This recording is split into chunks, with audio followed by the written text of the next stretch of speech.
September 16, 2023. Chengalpattu மாவட்டம் அல்லானூர் பகுதி. சம்பவ இடத்தில் எரிந்த நிலையில் கிடந்த ஆண் சடலத்தை காவல்துறையினர் சல்லடை போட்டு சலித்துக் கொண்டிருந்தனர். அதில் மண்ணெண்ணெய் ஊற்றி குடிசை வீட்டை கொளுத்தியதற்கான தடயங்களும் சிக்கியிருக்கிறது. சடலத்தை உடற்கூராய்விற்காக அனுப்பி வைத்த போலீசார் நடந்தது கொலையா அல்லது தற்கொலையா என்ற கோணத்தில் விசாரணையை தொடங்கியிருக்கிறார்கள்.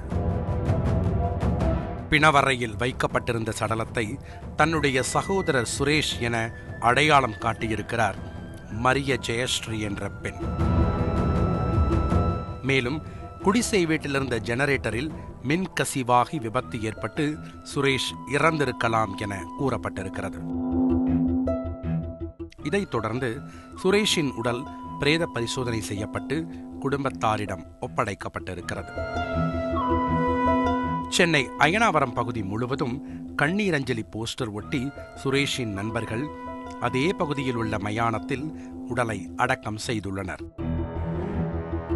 இந்த சம்பவம் நடந்து முடிந்து 3 மாதங்கள் கடந்துவிட்ட நிலையில் தற்போது கதையில் மிக பெரிய திருப்பம் ஏற்பட்டிருக்கிறது.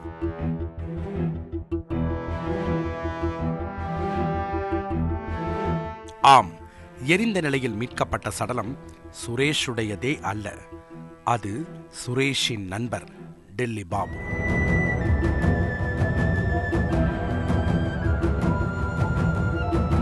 சுரேஷ் சென்னையில் உள்ள உடற்பயிற்சி கூடத்தில் ஜிம் கோச்சாக பணியாற்றி வந்திருக்கிறார். இவர் ஒரு தனியார் இன்சூரன்ஸ் நிறுவனத்தில் 1 கோடி ரூபாய்க்கு விபத்து காப்பீட்டு திட்டத்தில் இன்சூரன்ஸ் எடுத்துள்ளார். ஜிம் கோச்சாக வேலை பார்த்து சம்பாதிக்கும் பணம் சுரேஷின் தேவைகளை பூர்த்தி செய்து கொள்ள போதுமானதாக இல்லை. வாழ்க்கையில் சுலபமாக செட்டிலாக ஷார்ட் ரூட்டை தேர்ந்தெடுத்த சுரேஷ் அதற்காக மணி ஹேஸ்ட் ப்ரொஃபஸர் ரேஞ்சுக்கு பல நாட்கள் ஸ்கெட்ச் போட்டிருக்கிறார். தான் இறந்துவிட்டதை போல சித்தரித்து எப்படியாவது இன்சூரன்ஸ் பணமான 1 கோடி ரூபாயை பெற்றுவிட வேண்டும் என்பதே சுரேஷின் திட்டமாக இருந்திருக்கிறது. அதற்காக வேலூரைச் சேர்ந்த ஹரிகிருஷ்ணன் என்பவரையும் சென்னை தாம்பரத்தைச் சேர்ந்த கீர்த்திராஜன் என்பவரையும் கூட்டாளிகளாக சேர்த்திருக்கிறார். 1 கோடி ரூபாயில் சுரேஷுக்கு 60 லட்சமும் ஹரிகிருஷ்ணன் மற்றும் கீர்த்திராஜனுக்கு 20 லட்சமும் செட்டில்மெண்ட் செய்வதாக சுரேஷ் கூறியிருக்கிறார். இதற்காக சுரேஷ் தன்னுடைய உடல்வாகு மற்றும் வயதுடையவர்களை தேடி வந்துள்ளார். அப்போதுதான் அவர் நினைவுக்கு டெல்லி பாபு வந்திருக்கிறார். 10 வருடங்களுக்கு முன்பு அயனாவரம் பகுதியில் உள்ள சுரேஷின் வீட்டில் டெல்லி பாபு வாடகைக்கு இருந்துள்ளார். இதனால் இருவரும் நீண்ட நாள் நண்பர்களாக இருந்திருக்கிறார்கள். இந்த சூழலில்தான் டெல்லி பாபு எண்ணூர் அடுத்த எரனாவூர் பகுதிக்கு குடும்பத்துடன் குடிபெயர்ந்துள்ளார்.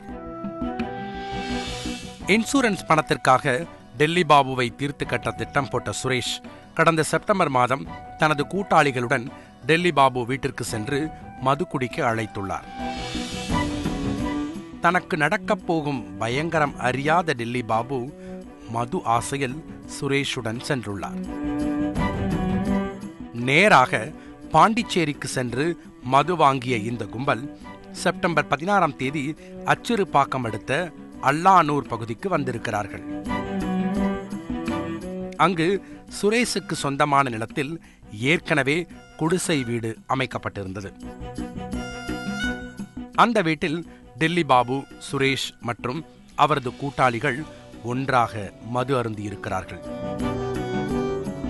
டெல்லி பாபுக்கு அளவுக்கு அதிகமாக மது ஊற்றி கொடுக்கப்பட்டிருக்கிறது. பிறகு போதையில் இருந்த டெல்லி பாபுவை வீட்டிற்குள் வைத்து பூட்டிய சுரேஷ் வீட்டை சுற்றிலும் மண்ணெண்ணெய் ஊற்றி தீ வைத்திருக்கிறார். அதில் டெல்லி பாபு வீட்டிற்குள்ளேயே உடல் கருகி இறந்து போயிருக்கிறார். கொலை செய்த கையோடு அரக்கோணத்தில் தலைமறைவான சுரேஷ் தான் இறந்தது போல் சித்தரித்து இன்சூரன்ஸ் பணத்தை பெறுவதற்கான வேலையையும் தொடங்கியிருக்கிறார். இந்த சூழலில்தான் வெளியில் சென்ற மகன் நீண்ட நாட்களாகியும் வீடு திரும்பாதது டெல்லி பாபுவின் தாய்க்கு சந்தேகத்தை கிளப்பியிருக்கிறது. மகனை கண்டுபிடித்து தரக்கோரி நீதிமன்றத்தில் ஆட்கொணர்வு மனு தாக்கல் செய்துள்ளார்.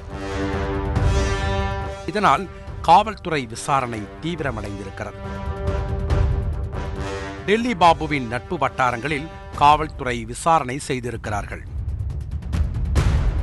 அப்போது அவர் கடைசியாக சுரேஷுடன் சென்றது போலீசாருக்கு தெரிய வந்துள்ளது. சுரேஷ் மற்றும் அவரது கூட்டாளிகளின் செல்போன் சிக்னலை ரகசியமாக கண்காணித்து வந்திருக்கிறார்கள். காவல்துறை நடத்தி வந்த ரகசிய தேடுதல் வேட்டையில் 3 மாதங்களுக்கு பிறகு போலீசார் சுரேஷ் மற்றும் அவரது கூட்டாளிகளை அரக்கோணத்தில் வைத்து கைது செய்திருக்கிறார்கள். டெல்லி பாபு கொலை தொடர்பாக சுரேஷ் உட்பட 3 பேர் மீது வழக்கு பதிவு செய்த போலீசார் நீதிமன்றத்தில் ஆஜர்படுத்தி சிறையில் அடைத்தனர். அது மட்டுமில்லாமல் இந்த சம்பவத்தில் குடிசை வீட்டிலிருந்து மண்ணெண்ணெய் ஊற்றியதற்கான தடயங்களை சேகரித்த போலீசார் சுரேஷின் மரண வழக்கை தற்கொலை என பதிவு செய்திருக்கிறார்கள்.